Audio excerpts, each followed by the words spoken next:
Hold up, hold up, hold up. It's that boy Changeofplanz. Don't give a damn. He cooler than a fan. Walking real tall. Some say he's a man. Go. And see, the thing about it, I mean, Baton Rouge in particular, every city in different states has its own hood and stuff like that. Other impoverished cities, like earlier we talked about Chicago, Right. even Detroit, Right.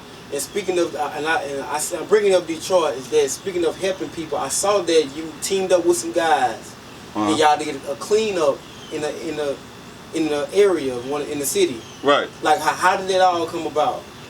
All right. So like I got a lot of lines of, I got a lot of niggas in Detroit who I be, dealing with, who I fuck with over the years. I did things like, my big brother, he the New Orleans ambassador for Don Diva magazine. Mm-hmm. And even though Don Diva is Kevin Child's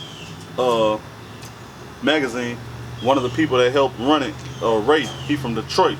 So that's my guy. I go out there, I fuck with him. I did a showcase out there. Won first place. Shout out to Detroit. Shout out my nigga Ray from Don Diva. So that was the line. My dog Ray from Don Diva, who I had, already had a relationship with. He called me and say, "Look, man, I got my people out of Detroit. They doing this and they doing that. They want to expand it. They already was doing that in Detroit, doing community cleanups and shit in their own neighborhoods, and they wanted to expand it for the first time to another city. Yeah. So they researched cities that was, they felt like needed, cities that was fucked up, basically, for lack of better words. And they, of course, if you looking at for cities that's fucked up, this bitch gonna be on the top 5. So they reached out and Ray was like, I know some niggas who from Baton Rouge who could definitely help y'all navigate, they, some tastemakers in they area. So they linked us up and shit. The rest was history. Dude, my dog Holiday, he came down here. We went to Zion City and Glen Oaks. We did some cleanups. We renovated a home. I'm talking about we really did some amazing shit. So it's something that they had going on. It's called the Umbrella Movement, and they do community cleanups and they expanding it all throughout the whole country. So you know what I'm saying? Shout out to them niggas. But they came down here. We did it the cleanup in, like I said, in Zion City and Glen Oaks on the north side where I'm from, and it was dope. You know what I'm saying? I even, matter of fact, I went to I got invited to a meeting about crime and about the murder rate in Louisiana, and spoke with the mayor and everything, and it was a direct result of the cleanup. You know what I'm saying? So it was dope. I was able to get acknowledgement from the mayor of Baton Rouge, and it was some dope shit. It was dope. Yeah, that was amazing. I saw it on your IG, and is they going to be in your documentary? Yeah, I'm probably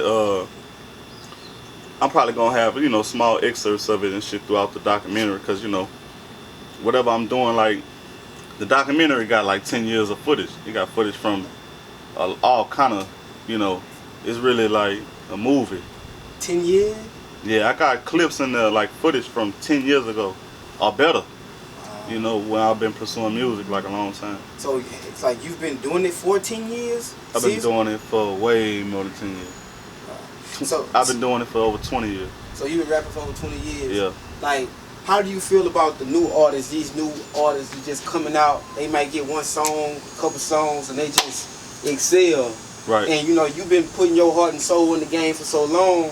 Right. And another artist that just come out the blue and just go. Do they ever make you feel some type of way? Not particularly here, just... No, not at all. Not at all, because we don't. It's not like they achieved my goals first.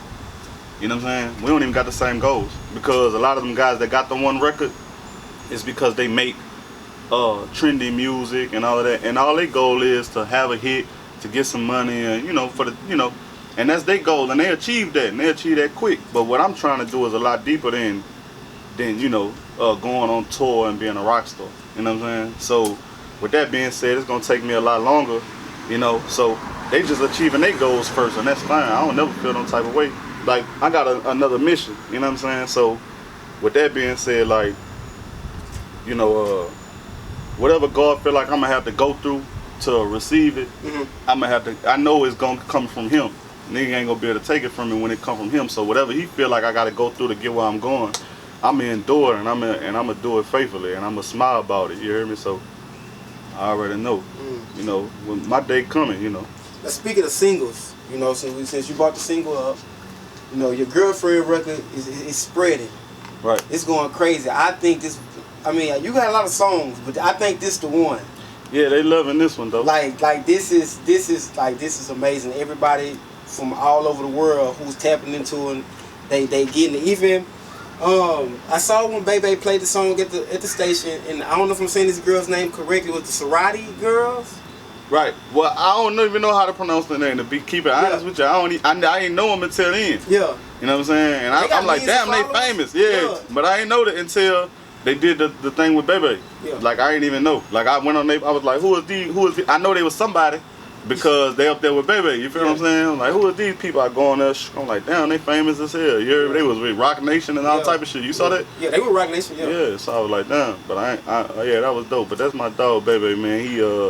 He behind the record, and it seemed, man, they had Irene the Dream in there dancing to it and everything, and I ain't get a chance to tap into the live. You know what I'm saying? Nobody recorded it for me or nothing, but man, but he played the record all the time. You know, he be having a little eye candy. It's a day where he bring like some eye candy in there or something like that, and man, he always put the record on, dog. He be doing that for me, man. That's dope. So when you finished that record, got it mixed and mastered and everything before you sent it off. Right. Did you have that feeling that, yo, this gotta be the one? Man, I'm tell you what's crazy, man. I knew that was it before I even rapped on it.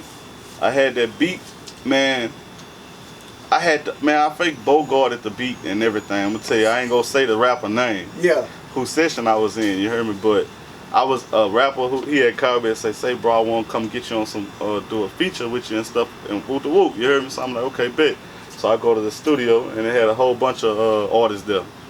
It was like the way, and it's my dog, the rapper who I'm talking about. It's my little brother. Yeah. So he, the way he do his records is he do the whole album, and then like in one session at the end, he bring all the features in at once, and he film it too, right? Mm-hmm.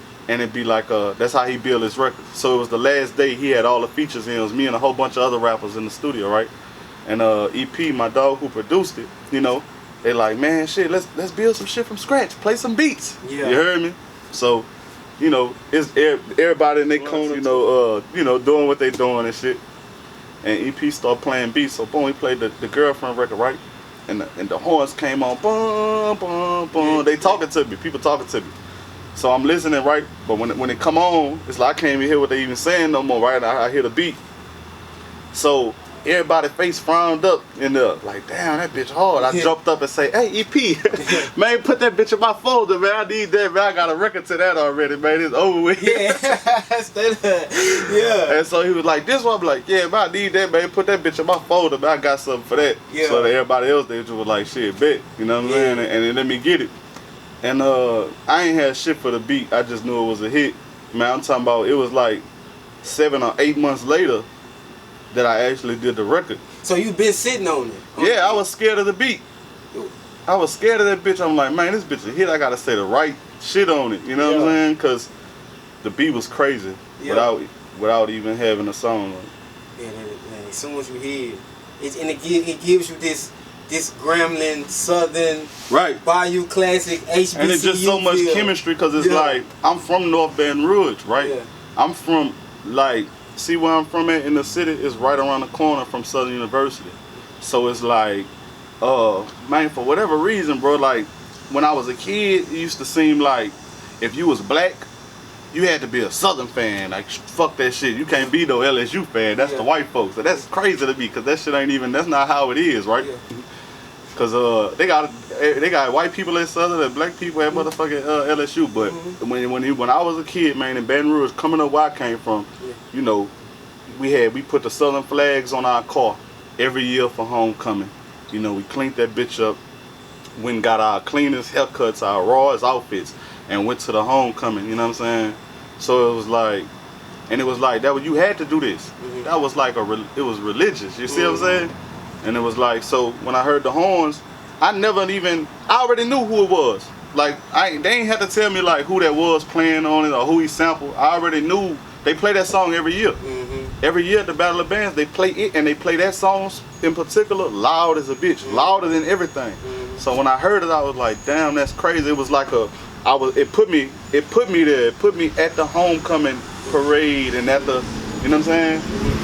So like shit, and that energy itself, you know, that energy that I got from that, like that space that it put me in, is what built the record. So as far as like, I know when you decide to shoot the visual, it has to be big. Yeah. Well, we already got it in the works, you know. Right now, we just waiting on Southern. Yeah. Yeah, but they already a part of what we got going on. So we're gonna shoot it with the band, and it's gonna be crazy. Yeah, I can't wait to see how it turn out. Yeah, you know it's gonna be crazy. I know it's gonna be crazy. You know what I'm saying? Yeah, man. Shout out to the band director at Southern. Yeah. You know, and everybody at Southern, you know, who helping, you know, push the process through. But and for the video viewers, coming soon. For the viewers, they can see we really outside right now. Like, hey, man, my last video, we was saying that. Yeah. I'm like, damn, we shot my last video, interview outside with you. You heard me? Yeah. I was like, man, we outside. You was like, man, but it's all good because I don't even think you knew I'd be saying that at the time. Yeah. I'm like, yeah, man, we outside. You was like, but hey, man, we ain't tripping. Woo the woo. Yeah, but that's, you know, I get it now. Yeah, you know that. Sure, right. We outside for real. Yeah, we outside. I know you.